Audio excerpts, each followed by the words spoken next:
Well, another day, another PR failure for the anti-parental rights movement, as a new poll came out in the province of Saskatchewan where they have officially passed parental rights protections, showing that parental rights are still wildly popular in the province despite the deluge of legacy media coverage trying to sow doubt or make people scared that somehow parental rights actually mean child abuse.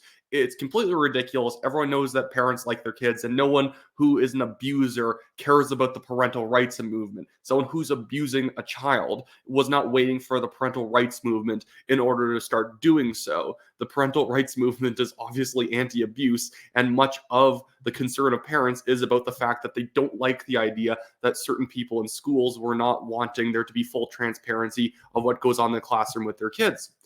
Anyways, here's the poll. I believe it's from Main Street. It just got leaked out today. And it shows that right now the parental rights issue polls at 55%. The specific question read: the Saskatchewan government passed a bill in October that requires school divisions to seek parental consent if a student younger than 16 wants to be referred to by pronouns or a name at school other than the one they are registered as. Perfectly legitimate. It's not even all the way up to those in grade 12. It's just those under the age of 16. Very moderate policy. It's ensuring that parents actually can feel confident, have peace of mind, that they know what goes on in the classroom. And again, it's not because everyone is skeptical of what every teacher is doing. It's just because obviously, whenever you make that break between parents and their child in terms of like information that they're allowed to have, you're going to get a lot of parents concerned. And I find what the left has been doing is that they're doing this weird inversion because at the end of the day, either a parent or some other individual needs final authority over their child. And what the left is doing is that by arguing against parental rights, they're arguing in favor of then that parents are actually supposed to be held accountable by the schools, that the schools effectively should have always more power than the parents. And in doing so, to try and flip this relationship, they've been making deeply dishonest arguments, trying to fearmonger against the concept of parental rights, as if it's synonymous with the concept of child abuse, as if there isn't already laws against child abuse, and anyone who's following the parental rights movement would very likely call the police if they knew a child was being abused. It has nothing to do with that. It's all about content in the classroom, what's being taught, and parents being kept in the know.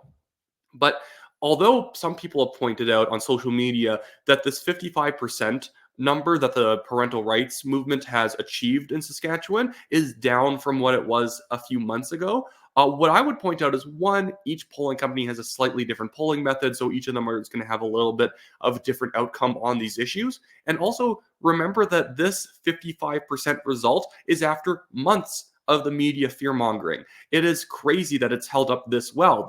The anti-parental rights group, the opposed and strongly opposed in this poll, is only at 39%. That's not fantastic. The left goes after the concept of the Alberta pension plan in Alberta for polling even a little bit better than the anti-parental rights sort of side of this issue is. Yet this is somehow being seen as a big loss for the Saskatchewan party because parental rights have become slightly less popular after the media lied about it for months. But look at these headlines that you're seeing all over the news about Saskatchewan. It's a lot of this stuff.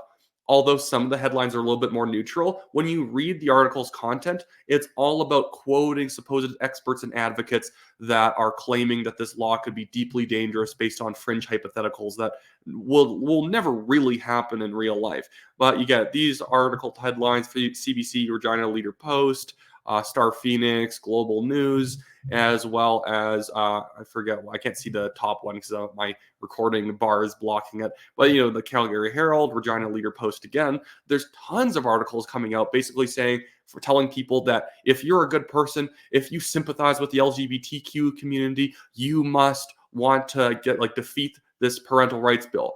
No one in their right mind actually thinks parental rights is going to harm a child, but some people can be tricked for a time that this is somehow a radical, crazy proposal being made, rather than it's just enshrining the way that the parent-child school relationship has always worked for basically all throughout human history, and now only advocates in the past 10 years have been trying to sort of tinker with who has more power in the relationship between the three.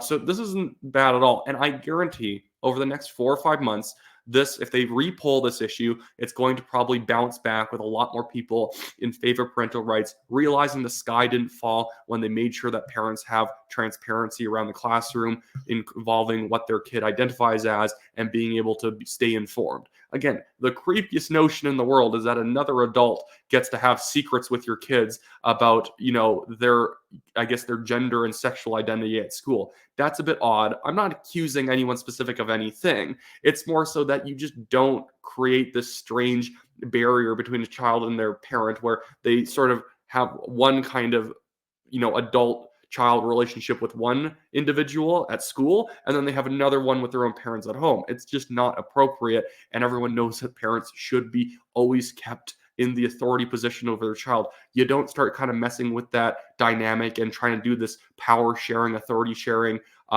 play with this game between like the schools and parents. When you drop your kids off at school, the expectation shouldn't be that the school basically now owns your kid until you pick them up at the end of the day. That's, again, deeply inappropriate and just an obtuse way of doing things. This is why, though, I think a lot more provinces should consider the parental rights movement as like a legitimate thing that they should be following. They should be passing legislation to protect parental rights. They should be trying to cut things out of the curriculum that are not appropriate for kids at certain age levels to be reading about or learning about. It's really just a winning issue. Saskatchewan and New Brunswick have proven that if you just walk towards the fire and ignore all the media slings and arrows and all the activists accusing you of phantom bigotry, you will win at the end of the day. Anyways, that's it for me today. You can donate to my legal fund, linked in the description below.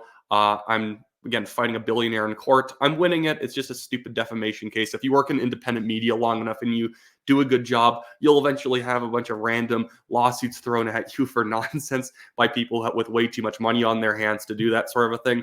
And other than that, I'm also running for the Calgary Signal Hill Conservative Party nomination. So if you live in the riding of Calgary Signal Hill, make sure to buy a membership and vote for me to be the next Conservative Party nominee in this area. I'm an actual real conservative who actually lives in the riding. You think those two things would be prerequisites to running for office for the Conservative Party, but considering some of my opponents, it doesn't seem like a lot of people got the memo. You're supposed to be conservative to be running in the Conservative Party. But other than that, I'll let everyone go today, and I'll probably be back later on with another video.